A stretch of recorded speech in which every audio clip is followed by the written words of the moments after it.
ನಮಸ್ಕಾರ ಬಂಧುಗಳೇ, ನಿಮ್ಮ ಪ್ರೀತಿಯ ಪವಿತ್ರವಾಣಿ ವಾಹಿನಿಗೆ ಆತ್ಮೀಯ ಸುಸ್ವಾಗತ.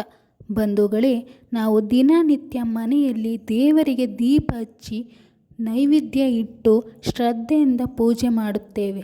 ಆದರೆ ನಮ್ಮ ಮನಸ್ಸಿನಲ್ಲಿ ಎಲ್ಲೋ ಒಂದು ಕಡೆ ನಾವು ಮಾಡಿದ ಪೂಜೆ ಆ ದೇವರಿಗೆ ತಲುಪಿದೆಯೇ, ನನ್ನ ಕಷ್ಟಗಳು ಭಗವಂತನಿಗೆ ಕೇಳಿಸುತ್ತಿದೆಯೇ ಎಂಬ ಸಣ್ಣ ಗೊಂದಲ ಇದ್ದೇ ಇರುತ್ತದೆ. ನಮ್ಮ ಹಳೆಯ ವಿಡಿಯೋದಲ್ಲಿ ರಾಯರ ಅನುಗ್ರಹದ ಬಗ್ಗೆ ನೀವೆಲ್ಲರೂ ಅಪಾರ ಪ್ರೀತಿ ತೋರಿಸಿದ್ದೀರ. ಅದಕ್ಕಾಗಿ ಧನ್ಯವಾದಗಳು. ಇವತ್ತಿನ ದೈವಿಕ ಚಿಂತನೆಯಲ್ಲಿ ನಾವು ಮಾಡುವ ಪೂಜೆಯನ್ನು ಸಾಕ್ಷಾತ್ ದೇವರು, ನಮ್ಮ ಇಷ್ಟ ದೇವರು ಹಾಗೂ ನಮ್ಮ ಮನೆ ದೇವರು ಸ್ವೀಕರಿಸಿದ್ದಾರೆಯೇ ಎನ್ನುವುದಕ್ಕೆ ನಮ್ಮ ಮನೆಯ ದೇವರ ಕೋಣೆಯಲ್ಲಿ ಸಿಗುವ 5 ಅತ್ಯಂತ ಪವಿತ್ರ ಮತ್ತು ಶಾಸ್ತ್ರೋಕ್ತವಾದ ಸಂಕೇತಗಳ ಬಗ್ಗೆ ಸಂಪೂರ್ಣ ನೈಜ ಮಾಹಿತಿಯನ್ನು ತಿಳಿದುಕೊಳ್ಳೋಣ. ವಿಡಿಯೋವನ್ನು ಎಲ್ಲೂ ಸ್ಕಿಪ್ ಮಾಡದೆ ಕೊನೆಯವರೆಗೂ ನೋಡಿ ನಿಮ್ಮ ಪೂಜೆಯ ಸಾರ್ಥಕತೆಯನ್ನು ನೀವೇ ಅರಿತುಕೊಳ್ಳಿ. ಅದಕ್ಕೂ ಮುನ್ನ ಮನಸ್ಸಿಗೆ ತಂಪನ್ನು ನೀಡುವ ಈ ಇಂಪಾದ ಭಕ್ತಿಗೀತೆಯನ್ನು ಆಲಿಸೋಣ.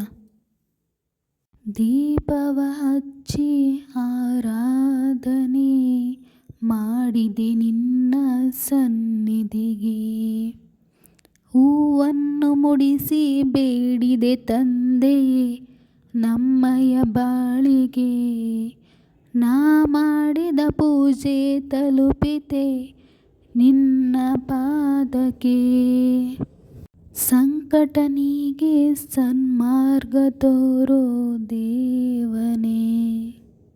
ಪೂಜೆ ತಲುಪಿದೆಯೇ ಎಂದು ತಿಳಿಸುವ 5 ದಿವ್ಯ ಸಂಕೇತಗಳು ಬಂಧುಗಳೇ, ನಮ್ಮ ಸನಾತನ ಧರ್ಮದ ಶಾಸ್ತ್ರಗಳ ಪ್ರಕಾರ ಮತ್ತು ಹಿರಿಯರ ಅನುಭವದ ಹಿನ್ನೆಲೆಯಲ್ಲಿ ದೇವರ ಕೋಣೆಯಲ್ಲಿ ಈ ಕೆಳಗಿನ ಬದಲಾವಣೆಗಳು ಕಂಡುಬಂದರೆ ನಿಮ್ಮ ಪೂಜೆ ದೇವರಿಗೆ ತಲುಪಿದೆ ಎಂದರ್ಥ.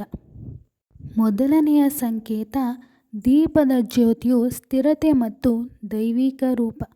ನೀವು ಪೂಜೆ ಮಾಡುವಾಗ ದೇವರ ಕೋಣೆಯಲ್ಲಿ ಕಿಟಕಿ ಬಾಗಿಲು ಮುಚ್ಚಿದರೂ ಗಾಳಿ ಇಲ್ಲದಿದ್ದರೂ ದೀಪದ ಜ್ಯೋತಿಯು ತಾನಾಗಿಯೇ ಮೇಲಕ್ಕೆ ಎದ್ದು ಪ್ರಕಾಶಮಾನವಾಗಿ ಉರಿಯುವುದು, ಅಥವಾ ಆ ಜ್ಯೋತಿಯಲ್ಲಿ ಹೂವಿನ ಆಕಾರದಂತೆ ಬತ್ತಿ ಕಟ್ಟುವುದು. ಇದು ಸಾಕ್ಷಾತ್ ದೇವತೆಗಳು ನಿಮ್ಮ ಪೂಜೆಯನ್ನು ಕಂಡು ಪ್ರಸನ್ನರಾಗಿದ್ದಾರೆ ಎನ್ನುವುದರ ಮೊದಲ ಸಂಕೇತವಾಗಿದೆ. ಇನ್ನು ಎರಡನೆಯ ಸಂಕೇತ, ಹೂವು ಪ್ರಸಾದವಾಗಿ ಬೀಳುವುದು. ನಿಮ್ಮ ಇಷ್ಟ ದೇವರು ಅಥವಾ ಮನೆ ದೇವರ ಫೋಟೋಗೆ ಮುಡಿಸಿದ ಹೂವುಗಳಲ್ಲಿ ವಿಶೇಷವಾಗಿ ಬಲಭಾಗದಿಂದ ಹೂವುಗಳು ಕೆಳಗೆ ಬಿದ್ದರೆ ಅದನ್ನು ಅತ್ಯಂತ ಶ್ರೇಷ್ಠ ದೈವಿಕ ಪ್ರಸಾದ ಎನ್ನಲಾಗುತ್ತದೆ.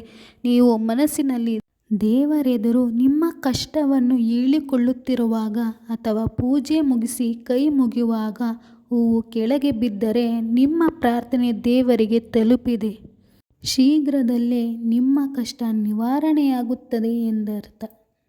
ಇನ್ನು ಮೂರನೆಯ ಸಂಕೇತ, ಧೂಪದ ಹೊಗೆಯ ಘಮಘಮಿಸುವ ಪರಿಮಳ. ನೀವು ಹಚ್ಚಿದ ಊದುಬತ್ತಿ ಅಥವಾ ಧೂಪದ ಹೊಗೆಯು ದೇವರ ಕೋಣೆಯಿಂದ ಹೊರಗೆ ಹೋಗದೆ ದೇವರ ವಿಗ್ರಹ ಅಥವಾ ಫೋಟೋವನ್ನು ಸುತ್ತುವರೆದು ದೇವಸ್ಥಾನದಂತಹ ಸುಂದರ ಪರಿಮಳವನ್ನು ನೀಡುತ್ತಿದ್ದರೆ ಅಲ್ಲಿ ಸಕಾರಾತ್ಮಕ ಶಕ್ತಿ ನೆಲೆಸಿದೆ ಎಂದರ್ಥ. ಈ ಸುಗಂಧವು ನಿಮ್ಮ ಮನಸ್ಸಿನ ಒತ್ತಡವನ್ನು ತಕ್ಷಣವೇ ದೂರ ಮಾಡುತ್ತದೆ. ಇನ್ನು ನಾಲ್ಕನೆಯ ಸಂಕೇತ, ದೈವಿಕ ಜೀವಿಗಳ ಆಗಮನ. ನೀವು ಪೂಜೆ ಮುಗಿಸಿ ಆರತಿ ಎತ್ತುವ ಸಮಯದಲ್ಲಿ ಅಥವಾ ನೈವೇದ್ಯ ಇಡುವ ಸಣ್ಣ ಕಪ್ಪೇಣುಗಳು ಸಾಲಾಗಿ ಬರುವುದು. ಕಪ್ಪೇಣು ಎಂದರೆ ಕಪ್ಪು ಇರುವೆ. ದೇವರ ಕೋಣೆಯ ಹತ್ತಿರ ಅಲ್ಲಿಯ ಶುಭ ಧ್ವನಿ ಕೇಳಿಸುವುದು ಅಥವಾ ಅಪರೂಪಕ್ಕೆ ಚಿಟ್ಟೆಗಳು ದೇವರ ಕೋಣೆಯೊಳಗೆ ಬರುವುದು ಪ್ರಕೃತಿಯ ಮೂಲ ದೇವರು ನೀಡುವ ಶುಭ ಸಂಕೇತ. ಇನ್ನು ಐದನೆಯ ಸಂಕೇತ ಅತಿ ಮುಖ್ಯವಾದದ್ದು, ಮನಸ್ಸಿನಲ್ಲಿ ಉಂಟಾಗುವ ನಿಗೂಢ ಪ್ರಶಾಂತತೆ. ಎಲ್ಲ ಸಂಕೇತಗಳಿಗಿಂತ ದೊಡ್ಡ ಸಂಕೇತ ಎಂದರೆ ನಿಮ್ಮ ಮನಸ್ಸು ಪೂಜೆ ಮಾಡುವ ಮುನ್ನ ಎಷ್ಟೇ ಕಷ್ಟ, ಆತಂಕ, ಕಣ್ಣೀರು ಇದ್ದರೂ ಪೂಜೆ ಮುಗಿಸಿ ಕಣ್ಣು ಬಿಟ್ಟಾಗ ಮನಸ್ಸಿಗೆ ಏನೋ ಒಂದು ರೀತಿಯ ನಿರಾಳತೆ, ಶಾಂತಿ ಮತ್ತು ನನ್ನ ಕೈ ಹಿಡಿಯಲು ನನ್ನ ಇಷ್ಟ ದೈವ, ನನ್ನ ಮನೆ ದೈವ ನನ್ನ ಜೊತೆ ಇದ್ದಾರೆ ಎಂಬ ಧೈರ್ಯ ಬಂದರೆ ನಿಮ್ಮ ಭಕ್ತಿ ಸಾಕ್ಷಾತ್ ಭಗವಂತನ ಪಾದ ಸೇರಿದೆ ಎಂದರ್ಥ. ಸ್ನೇಹಿತರೆ, ಇವತ್ತಿನ ದೈವಿಕ ಚಿಂತನೆಯಲ್ಲಿ ನಾನು ಹಾಡಿದ ಈ ಸಾಲುಗಳು ನಿಮ್ಮ ಇಷ್ಟ ದೇವರಿಗೆ ತಲುಪಿದೆ ಅಂತ ನಿಮಗೆ ಅನಿಸಿದರೆ ದಯವಿಟ್ಟು ಕಮೆಂಟ್ ಮಾಡಿ ತಿಳಿಸಿ. ನಾವು ಮಾಡುವ ಪೂಜೆ ನಿಜಕ್ಕೂ ಆ ಭಗವಂತನಿಗೆ ಒಲಿದಿದೆಯೇ?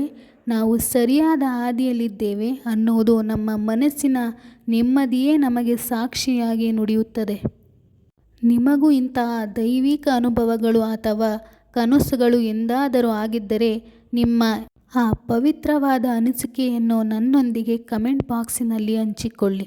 ನನ್ನ ಇಂದಿನ ಮಾತುಗಳು ಮತ್ತು ಪ್ರಾರ್ಥನೆ ನಿಮಗೆ ಸರಿ ಅನಿಸಿದರೆ ತಪ್ಪದೇ ಲೈಕ್ ಮಾಡಿ, ನಿಮ್ಮವರಿಗಾಗಿ ಶೇರ್ ಮಾಡಿ. ಮುಂದಿನ ಭಾಗದಲ್ಲಿ ಮತ್ತೊಂದು ಅದ್ಭುತ ಮಾಹಿತಿಯೊಂದಿಗೆ ಸಿಗೋಣ. ನಿಮ್ಮ ಆರಾಧ್ಯ ದೈವ ಎಲ್ಲರಿಗೂ ಒಳ್ಳೆಯದನ್ನು ಮಾಡಲಿ. ಧನ್ಯವಾದಗಳು. ನಮ್ಮ ಪವಿತ್ರವಾಣಿ ಚಾನಲನ್ನು ಸಬ್ಸ್ಕ್ರೈಬ್ ಆಗಲು ಮರೆಯಬೇಡಿ.